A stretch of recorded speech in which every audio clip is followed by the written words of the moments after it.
Infomedia yafetu kusensonga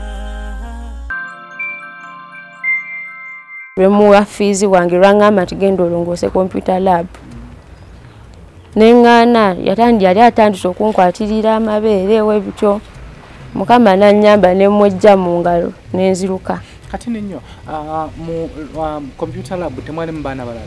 No, twali munze naye. Kati omwana omu nansanga. Simumanyi naye engeri gye ndi omukulembeze yamanyi. Nangamba Precious lwaki okaaba? Obadde ki? Nasoka nengano mugamba. Nangamba ngamba osanga nsobola okukola ki? Okuyamba. Ne mugamba. Nangamba nange ekyo nno kyantuukako kye kyanviirako okusuula ICT. Saasobola zimuwa ku makya kuba bingi ebyatuukawo ku makya. Nasoka nanyimiriza ebbali togenda kukola paper. Kuba najja ndi musaba examination permit kadi yange. Nagano jimba nangamba gwe nagamba ojja kwejjusa yimirira wali. Yagano okwata sente zange. Nga wansonga ki? Nga yangamba essomero teryagala bisente byo n'abaana baali wawo nga bawulira. Gwe genda essomero lino teryagala bisente byo biki nefuluma nengenda. Are you interested in upgrading your sleeping and bathing experience? Then Ziwa & Sons is the right spot for you. We sell blankets, bed sheets, duvet covers, bed covers, mattress protectors, mosquito nets, wardrobe, all closets, towels, bathrobes, pillows, traveling pillows, cushions, shoe rack, dyeing rack, and ironing boards. Buy all your favorite products online with comfort from your office and workplace, home, hostel at a go from our website www.ziwaansons.com and have it delivered to your doorstep. Call us on 0705 364 749. Ziwa & Sons, where comfort and luxury is a pleasure.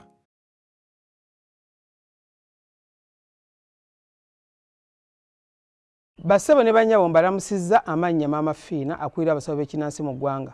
Tuso okulabula abantu mwenna mu Uganda yonna n'ensi yonna okutwaliza wamu nti nina abafera abakozesa erinnya lyange ne babba abantu.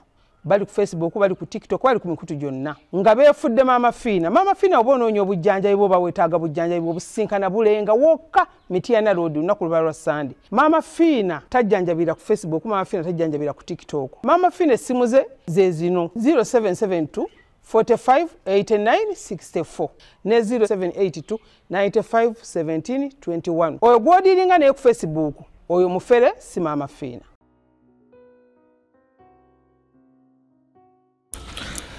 Nze nkubuuzaako muzukulu wa Kabajja ku SB4 Media tugusa ensonga. Tukwaniriza ate mu programu yaffe n'abasinga mbadde mututaaginga. Abangi bakubidde kasimu ne bangamba nti SB4 omwana ono akunoonya, omwana ono akutaga mu videos oizo baba tunaziraba. Nebaza babadde bampereza videos z'ababiri ono mu inbox bangi muzimpereza. Ngaga nti vaayo omuyambeko afune obwenkanya. Stories nga zino tuzenga tuzikola era lwo story gye nakolako keyo mwana mulenzi ne tulumba ku ssomero though simba sorting ebintu ebyo.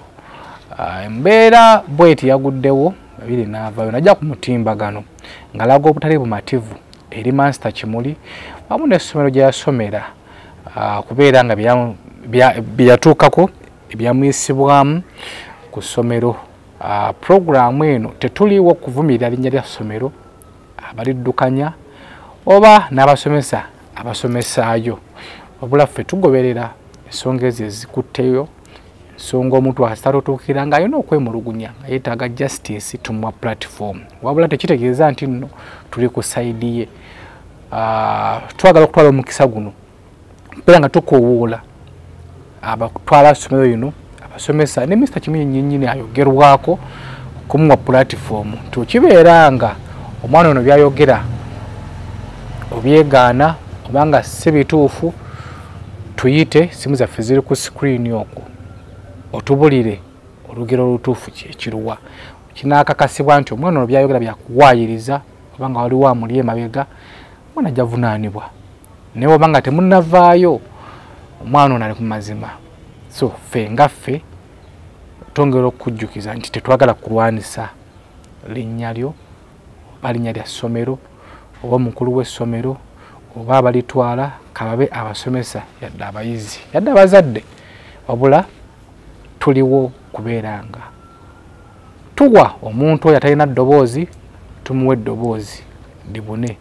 Katambi kano kayinza okuyamba ku mwana wa Uganda ow'enkya nakati abaana bangi abayita mu kabasanyizibwa abasomesa abazadde abasinga obungi temukimanyi mutwala abaana ku masomero abaana okufuna amagezi naye bakagwa ensonyi abasomesa babaza mu bikolwa bya sitaani ne weesanga ng'omwana kasita agaana okunyigirizibwa tokyalingibwa kuli mu masomero naddala ku baana ab'obuwala. So abazadde tufubenga nnyo okubeera nga twogera n'abaana baffe ate naye mukulu w'essomero ensonga bweti bwetuuka ku ssomero lyo musitukireemu abasomesa bano bakangavvulwe. Ngenda kubaza amasomero agabikola waliwo essomero limu lyemmanyire sajja kwogera waliyo omusomesa nga ye akwana abaana era byatuukako ew'omukulu w'essomero nti mansita gundi yaŋŋambye kino namubuuza omwana nti tukuyita omulumirize nti ye ne bayita mansita omwana namugamba mansita kyabadde bwekiti wakiŋŋambye omwana musomesa n'atandika nti bannaye tica mu nsonyi we bamugoberawo. So twebaza amasomero ngaago ne ministry tugikoowoola mu nsonga zino nti omusomesa wabanga akabasanya abaana ministry musitukireewo mukole oba kirakasa mujjako mpapula bazimuggyeko. Abasomesa balafubana okunoonya school fees basindisa abaana mubabuzaabuza muboononera future. So songa yabiri eno ku social media kweri muzeewo nga mututaagingamu paka wemufunye era ngenda kwebaza mikwano gyange abasobodde okumunoonyeza banatandika okumunoonya boze ennaku nga 2 n'abeera nga akyambuze ngenda kwebaza abasobodde okumunoonyeza era bamuntuusizzaako mwebale nnyo mwebalire ddala. So babiri tugenda kubanga tunyumyamu byewayogedde byonna byonna okyabijjukira mu butambi osobola bijjukira bulungi.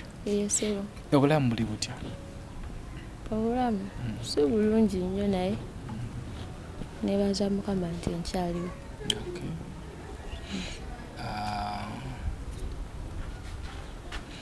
Social media wataddeyo obubaka nkuteekayo obubaka wantaaginzeemu ezo wadde tomumanyi naye nga wantaaginzeemu byebiga ebino era nakutaaginze nkumanyi kubanga nzize nga nkulaba ng'oyamba abantu singa lwaki nasazeewo nkutaagingemu. Okay, tutandikira ku nsonga akatambi kutwakalabye abantu baakalabye akatambi kano omuntu asobola okwebuuza kavudde kukyukka kuteeka ku social media. First nga sinaba kujja ku social media trying the other platforms to get justice but kirabika sifunye justice yonna sifunye kuyambibwa. Social media was my last option.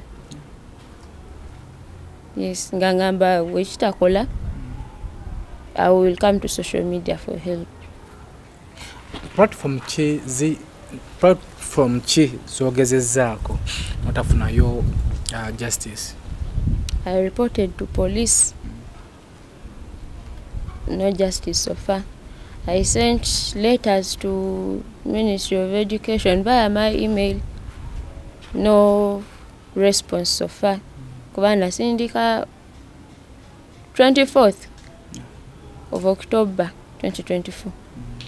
I called the KCCA department, education. They told me they will follow it up. Mpaka katela still 24th October 2024. Okay, tuve ddala ku ntandikwa y'ebintu bino. Embeera eno etuukawo etya, yatandika etira mu mbeera ki? Obuzibu bwange ne Mr. Kimuli bwatandika 2023. Oluvannyuma lw'okufiirwako maama mu second term nali senior 3. So third term mama we yafa, yalinga akola okutuweerera fees webityo we yafa. Nalina okwetakulira. So nga njoze engoye awo olusi kwera nzija z'abantu. Emirimu gyonna, as long as they don't affect my dignity as a girl and they don't push me away from my God, nga njikola. So third term nali raising some money, part of my fees. Mr. Kimuli ya collecting a school fees ku ssomero era atulaawo ku gate. Era atulaawo ku gate na collecting a school fees na collecting a requirements. So in raising a fees zange nali nkeera nnyo nga kusomero ntuuka 10 mu kitundu. Reason being oyinza okukoma wewe wako regulo olina kugamba njoleze engoye olwo regulo n'otasobola soma mu kiro oba lwaggulo lw'okomyewo. So nga nina okeera nnyo nsange morning preps nsome to replace the time I wasted, I lost in the evening. So when najja zaali 10 mu kitundu ne muwa sente zange za fees nampandiika erinnya n'angamba genda mu computer lab ogirongoose naawe mw'osomera. Nengenda mu computer lab. When nali ngenda nangoberera naye naayingira. Natandika okunkubagiza ebyamaama okufiirwako maama wange. Oyamala n'angamba naye nsobola okuwa essanyu, nsobola okubudaabuda wokkiriza tubeere muki mu mukwano ogw'ekyama nga tewali agumanyiiko. Olwo lwennyini lwemuwa fees wange lwangamba nti genda olongoose computer lab. Neŋŋaana yali atandise okunkwatirira amabeere webityo. Mukama n'annyamba ne mwejja mu ngalo n'enziruka. Kati nnyo mu computer lab temwali mu baana balala? No, twalimu nze naye temwali mu mwana mulala. Sali musawa nga mmekaawo? 11 awo. 11 ez'okumakya kuba natuuka ku ssomero nalinga nteratuuka 10 mu kitundu. Yes, kati zaali mu 11 awo. Mr. Kimuli ono musomesa alina subject gy'asomesa oba ajja mulimu gwe kukwata school fees? Asomesa ICT mu Kampala High School. Era collecting fees, requirements, yakola biometric cards zetukozesa signing in and out of when you're in the school. Yakola zino examination card eza UNEB. Bwakola ebintu bingi roughly mu ssomero omwo. Bintu bingi nnyo. So when nadduka nagenda mu Toyi netandika okukaaba olw'okutya okungi. Mbadde mukulembeze mu eryo essomero era n'ekyo ekyantuukirako nali mukulembeze. Ng'akulembera ki? Nali clerk, assistant clerk Kampala High. So mbandi wana ajja okutandika okukwatirira nga by force? Yes. Gwe omugamba otya? Nemugamba nze nkyayagala okusoma, saagala bintu byaki bya relationship, nkyayagala okusoma. Before mbeera eno nga tennatuukawo waliwo kye yali akozeeko okukulaga nti I'm interested in you? No, maybe nga yali ng'abikola naye nze nga sibiwabudde. But no. Tojjukirako kyonna kyonna oba kye yali akugambyeko oba ene movement gye yakolawo? No. Kitegeeza mu kufa kwa mami ye yalaba advantage? Yes. So nodduka mu Toyi? Nga nkaaba. Kati omwana omu nansanga. Simumanyi naye engeri gye ndi omukulembeze yammanyi. Nangamba Precious lwaki okaaba? Obadde ki? Nasooka neŋŋaana omugamba. Nangamba ngamba osanga nsobola okukola ki? Okuyamba. Ne mugamba. Nangamba nange ekyo nno kyantuukako kye kyanviirako okusuula ICT. Ne mugamba kati oba nkole ntya? Nangamba ate newoogenda ogambe head teacher tajja kuwuliriza. Head teacher ali so protective. kuba ne minor issues nayo kitaba nti bya sexual harassment n'obuntu obw'obulijjo omuntu n'agenda n'amugamba nga complaininga ku Mr. Kimuli. No, I'm protecting. I don't know why. So nengamba, since the head teacher will not give an ear, let me just go back home. I talk to my sister. Nenkomayo waka nenyonyola muganda wange nangamba, by then she was still at school. Nangamba, kati Precious olaba nsoma nyinza obutaba na budde kola ki kujja ku ssomero nga bampise nti oba bakutali oba oyikoze omusango ina omusango gw'okoze. Nangamba kati olina okwebeeramu. First, avoid his presence, mwewale. Secondly, wakuwa punishment yonna n'oba tolina kyokoze gikole just to cool the situation. So enkeera nzirayo ku ssomero nangamba, gwe muwala gwe ogenda kwejjusa nze chief tebaŋŋaana, ogenda kwejjusa obulamu bwo bwonna. And indeed from that point on embeera ze zaakyuka nga always n'oba tokoze ensobi era akuwa punishments n'ozikola. Gwe baba bakubanja katugeze emitwalo 4-5 nga wo gwe babanje 10-15 gwasobola okuzzaayo waka we 15 n'amukiriza n'ayingira. Punishment kyo gye yakuwaako nga tokoze ensobi gy'ojjukira? Kampala High nyambo babagizimba mu Lutobazi. So kati wansi eyo manyi abaana badampingayo kasasiro. Lumi yangamba kumakya nga nakatuuka nangamba genda wansi eyo gyeyo kasasiro yenna mu bisooto. Nengenda nembijjayo najjamu engato zange. I had to pull my shirt up. Nengenda nembijjayo nembimulaga. Era nga buli kyamala okwesa gamba nze nagamba ojja kwejjusa. Nagamba yes. Walawo wali akikugambiddeko mu baana? Mu baana okungamba nti nja kwejjusa yalinga abingamba privately, naye mu baana nga akuvuma akukolinga akuyita amannya, calling you names. Like which names? Like gwe mulekwa, toyina bwoli mu baana banno. Yes, olusi nakuvuma awo kyeyavuma abaana ne beewuunya n'okwewuunya gwe kiwala gwe olinga emmese envundu. Abaana baaliwo. I had to ignore. So I said, let me ignore everything. With time, things might get better. Things will change. Naye tebyakyuka mpaka senior 4. Senior 4 yasooka. Nembera yaliwo kuva mu senior 3. Yes, senior 3 third term. Mpaka senior 4.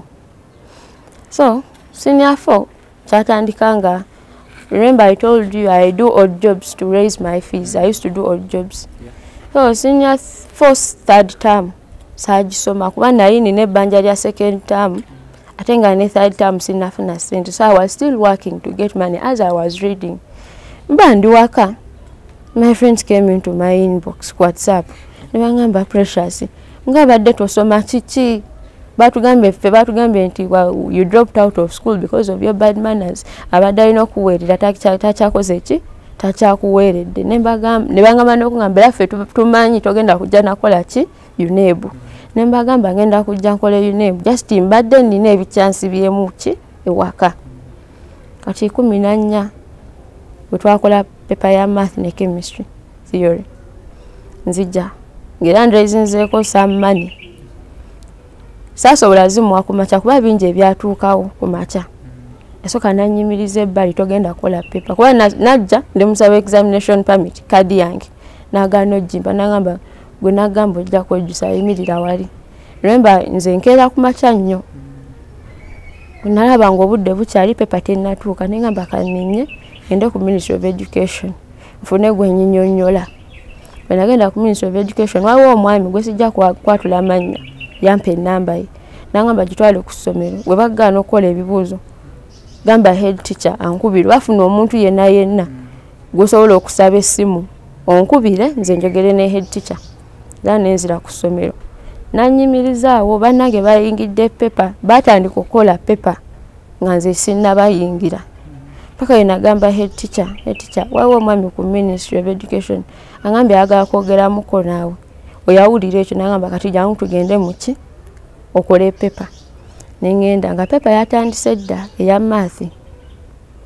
nenyingira pepa nenkola pepa eyo saagimalayo kyaliwo ekityo oyi bakuyimirizwa obutakola pepa nga bakuwa nsonga ki?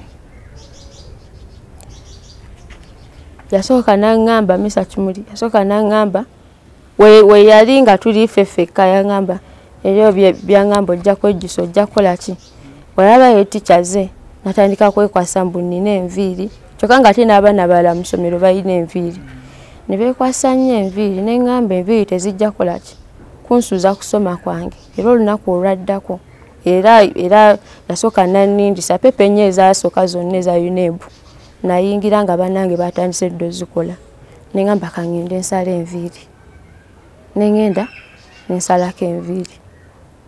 Zino yasooka bakulindisa eyokubiri nga bakuwa nsonga ki lwaki bakulindisa?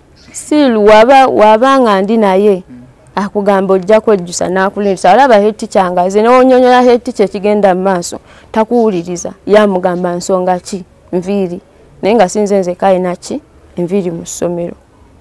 N'eyokusatu kyekyo kati eyokusatu pepa yali geography bwe namala geography neŋŋamba kaŋŋende nsala enviiri era neŋŋenda enviiri nenzisala. Kati eyokuna musaba era examination card yange nasooka era nannindisa abaana bamaze oyingiza akyaganya okumpa examination card nennemerako awo yamala nakola ki n'agimpa.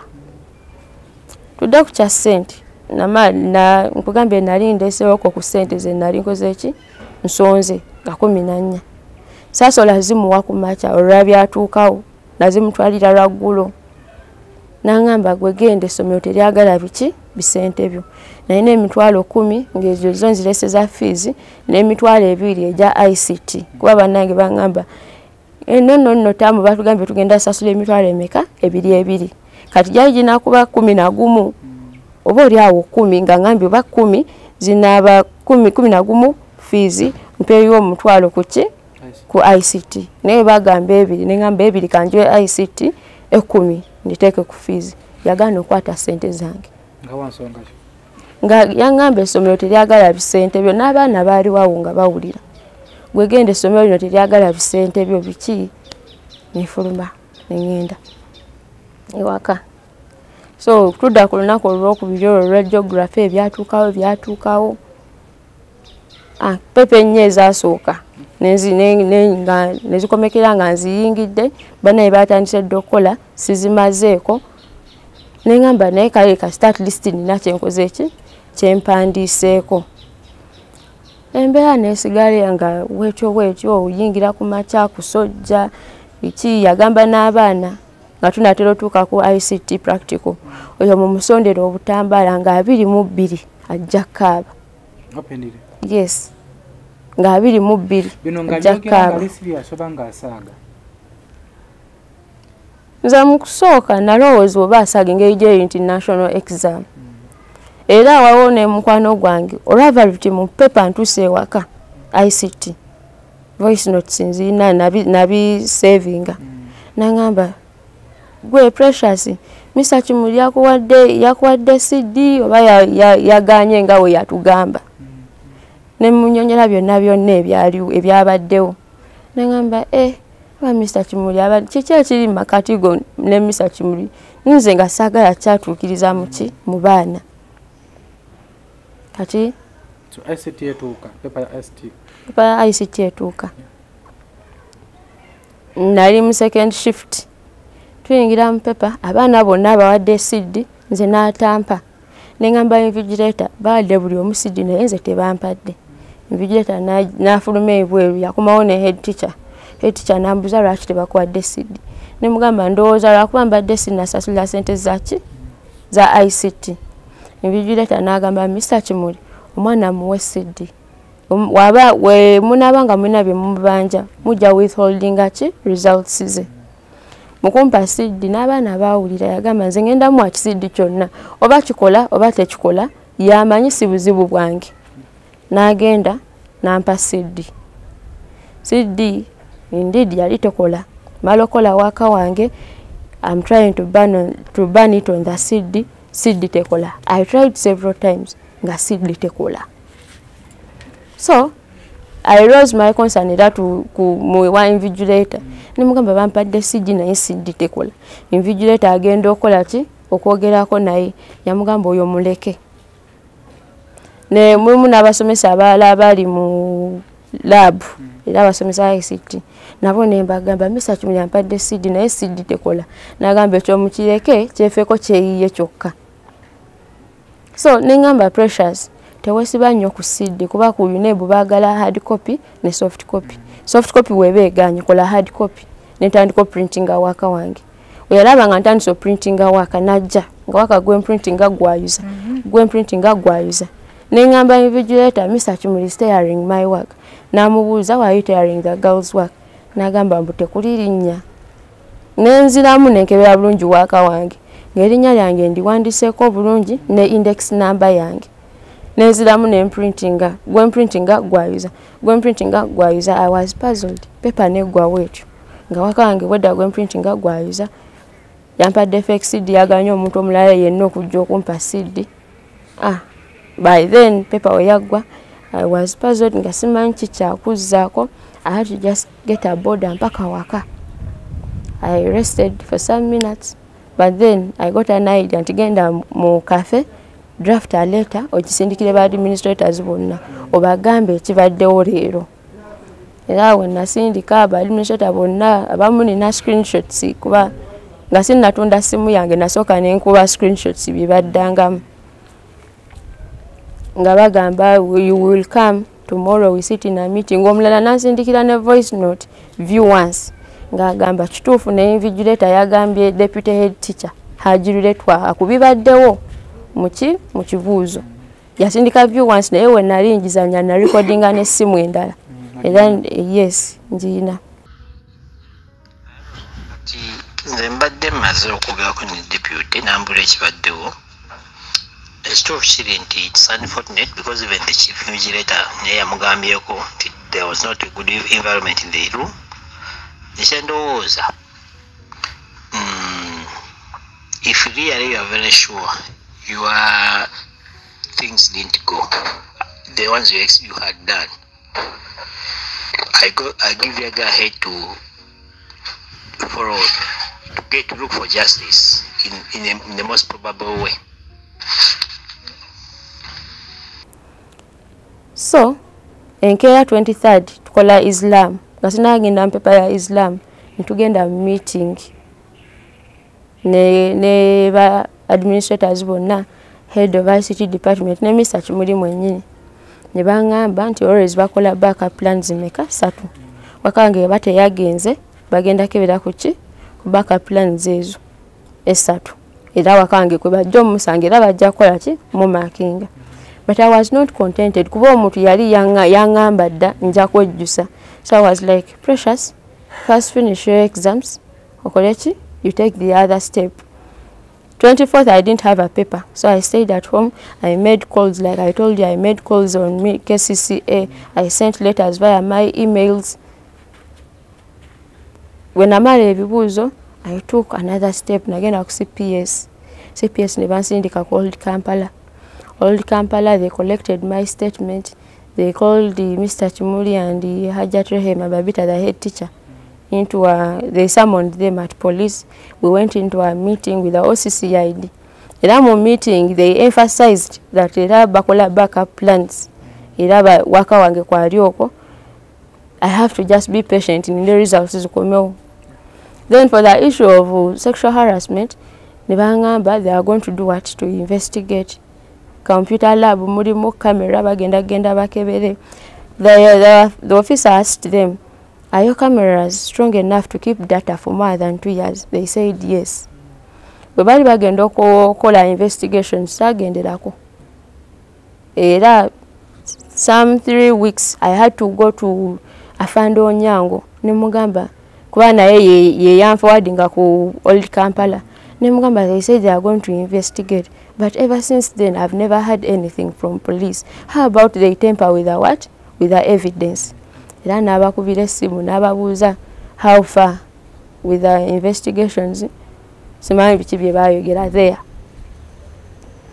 So ninda results zikomyewo nga 11th February 2025. When I gave our results, the surprising part of it, ICT jena complaining ako kuliko X.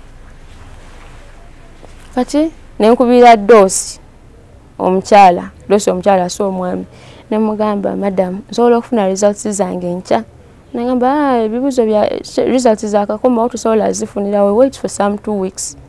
So I was like kankubira ne deputy teacher kuba naye hajuletwa era yagenda ku police yakola ki statement nemukubira nemugamba haji mwangamba nindeki results zikomyewo naye nina X muki mu ICT ate nga paper je nabagambako nangamba omanye ennaku zino UNEB wokola ebubi ennyo gye wandiise F9 mu old curriculum oba E mu new curriculum wokola ebubi ennyo ekisusse kuterawo ki X. I had my lawyers era when nabakubira nembagamba what he had told me. Nebagamba no, let us proceed with the case.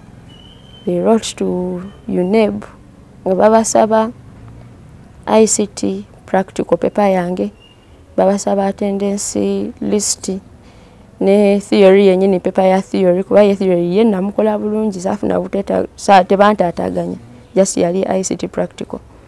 UNEB ya responding ange gamba that UNEB is working together with the school to correct the errors. So recently bakubira baloya bange ranga baina lete endala gye bali bagenzo bawa esomero ne babakubira ne bagamba tell your client she's now having a D in ICT. Era nali ndiawo ne waka waliwo omukyala afande Old Kampala nankubira Precious jango olabe. Era we nagenda okulaba nga ne results kati empya ze bakoze ne ku police bazitadde nti ninako ki D. Then by lawyers they were not contented. Then they said let us sit in a meeting with the school administration before we take things far.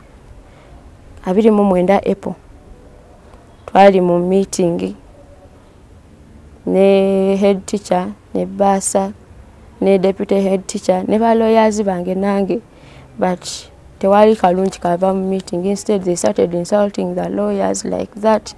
Remember media was my last option. So ebalabanga ne meeting te go inze on bulungi nebanga but then go to media, proceed to what? To media. There you will get help, and first of all nabo bashira benyini financially I'm not able to provide everything to support them. Sometimes they could even do it, should I say, voluntarily. Nebagamba don't inject transport, we shall go. Don't do this, we shall go. Banga it is too hard. Nebagamba okay, get some money. Ngokola wo sente oluso oyezeze ngoye nesimu yange najitunda nga investing nga nteka mguno omusango. Simu je posting sasi yange ya mukwano gwange. So ne muganda wange olusi naye nakubira ku mikwano jaji sabya ku sente wetwe twadde tutambuza omusango. Naye kati right now ekisonzongo esoka lakinzize mu media sikyalina funds kati emikono misibe kati sikyalina bwenzija sente. As in kati at this step the lawyers need more money compared to what they needed in the first place. I'm not in position to provide for that money. That's why I chose to come to media first to seek for help. Any concerned citizen of Uganda asobola okuyamba ajja nyambe. It might not be money necessarily, naye n'ebigambo ebyokumpabula byemungamba nabyo binyamba kuba some have called me ne bampabula nti Precious nokola kino. Some like the one who connected me to you n'obwo buyambi nabwo mbwetaaga nnyo. Yes, ensonga lwaki nkomekeredde nzize ki mu media. Again, results that thing afunye D, which is yes. Bama na bakwadde. Yes. Mu UNEB. Yes. Mu kasaka kana wobiriddeyo bafunyako ku simu yonna yonna okuba osomero lyo. No, sina simu yonna. ate wa Mr. Kimuli nedda Kimuli olina essimu ya Master Kimuli no kuba wano kyendaba bagenda gama kati nti ayagala kikuba results zaafuluma mayi bayinza okyekwasa ekyo ya kubadde ne mu comment sections badde bakyogera naye I was traumatized in this case kuba the biggest trauma started 22nd October. I was traumatized from that day on, you know, anxiety. I'm always stressed. So it's not about the results coming back. Yes. Yeah. Situation generator. Mobo should I say a voice to those who are silenced. Ababitamu nae nebasirika. Yeah. That's why I came to media. Kusomero lyammwe oneko bawala abalala kumana abalala abali mu situation kwetugwe bosubira nti bomanyi. Some have even come into the inbox on TikTok. Ne waone ogi wange sigenda mwatula linnya. Nyangamba Precious kumbe nawo obiyita bulijjo obiyitamu. Nange bulijjo mbiyitamu ya nebaza mukama nti senior phone nagimaze sikomaweeyo. Enanga master yomu. Yes. No omuwala yansanga muki mutoyi era ye yagamba I'm going to come and I make a statement on what? On police. Naye nkyasomera kuki Kampala High.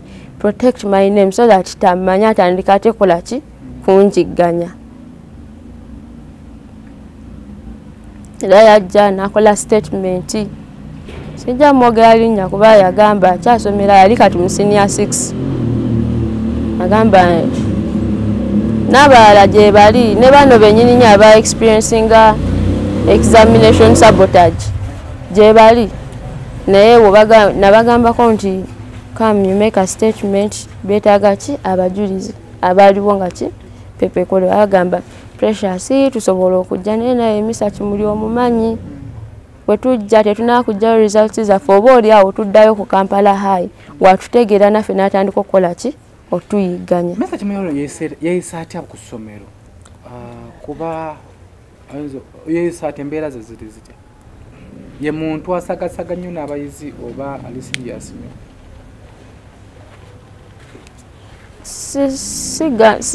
Sijja kuyita kusaaga naye omuntu omanyi ayagala okulaga nti ye w'amaanyi kyayogera it's the final say like that. Yeah. Akusomera kuno wamusangako oba yajjanga kwoli? Namusangako. Yes. Kwa ne mu comment section complaininga ku basomesa babiri. Omugwe sijja kwatula linnya naye ye yavaako ne Mr. Kimuli. Naye nga bossi saabasangawo just ba Ogi bajja ne mu comment sections boogera ne mu inbox ne boogera era nga complaininga ku Mr. Kimuli n'omusomesa omulala naye okusingira ddala Mr. Kimuli. Era buli omu simanyi oba babirabyeko mu comment section buli omu abuuza abasomera eyo ku Kampala High babuuza oba lwaki ne w'omulope wa head teacher talina kyasobola kukola abamu balowooza nti oba ba Luganda balinako Oluganda. Era bazenga bamuloopayo? Yes. Ene KSB family tuguse ensonga sanga badde sofuna kusomera edit teacher ogina? Sijina waneno. Kuba tetwagala wera side yo yokka. Yes. Tetwalagadde wera side yo yokka. Singa kibadde osobola okufuna kusimya edit teacher. Sister walazeewo. Agenza waka.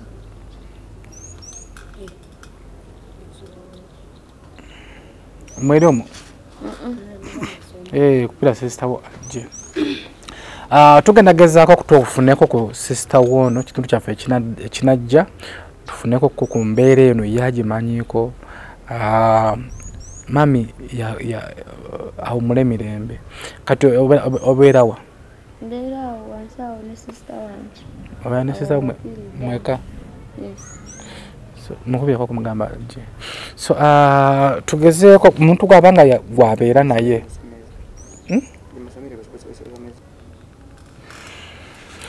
So wabanga bera ne sister we tugala munonya ko kimundu kyaffe kijja atubuulire ye ensonga zino waziwira kiki kye yakolawo and edit kyono tumukubirako twagala mukubirako ko tulabe ensonga zino azimanyiiko lwaki bakompeninga ku musomesa we era bamukompeninga ko kiki ekiddako kuba wabanga mwana atali omu babiri abaza kompeninga ku musajja ono kuba ku musomesa ono lwaki tafuna kukangavvulwa oba okunonyerezebwako fenno tugenda twala obuvunaanyizibwa okubeera nga tutuukayo ku ground era bwe mutulaba tetuzze mu bubi tubeera kubanga tuzze okunoonyereza ku nsonga eno twetaaga masita Kimuli ono aveeyo atubuulire waliwo okubanga n'abaana yesoyinza okubanga oli musomesa mukambwe ng'abaana tebakwagala bwagazi nebakusibako ebintu ebibi so masita Kimuli tusaba naye aveeyo atubuulire ebimwogerwako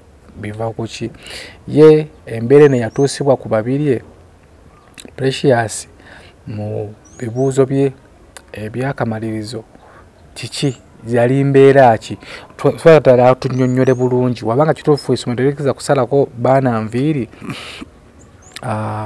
babiri yalina enviiri tumutegeere bulungi tetujja musayira musango nga tutandika programu eno tetuliwo okusayira muntu musango wamu n'okubeera nga twonoona erinnya ly'omuntu yenna so nga tuyinda batuwe essimu ya mukulu w'essomero eno twogereko ko naye ku lukoma lw'essimu twongera okujjukiza naffe abaziwa and Sons betukyatambula nabo bali ku Mukwana Arcade bakuleetera kalonda yenna owa beddings balina amasuuka bed covers balina blankets balina obutimba bw'ensiri balina birina ate nga bakola ne delivery paka ewo ku mulyango.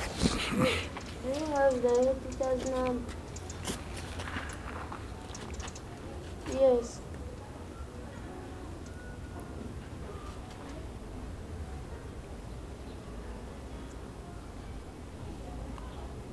I just need the head teacher's number. If you don't have it, I can call someone else.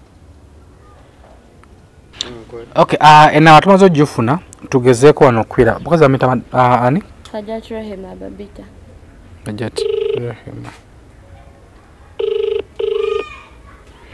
tugezeeko okumugubya wano tulabe Hajat ono tulabe babana asobola okukwata naye tusabe appointment tugende okko tulabe babana agituwa.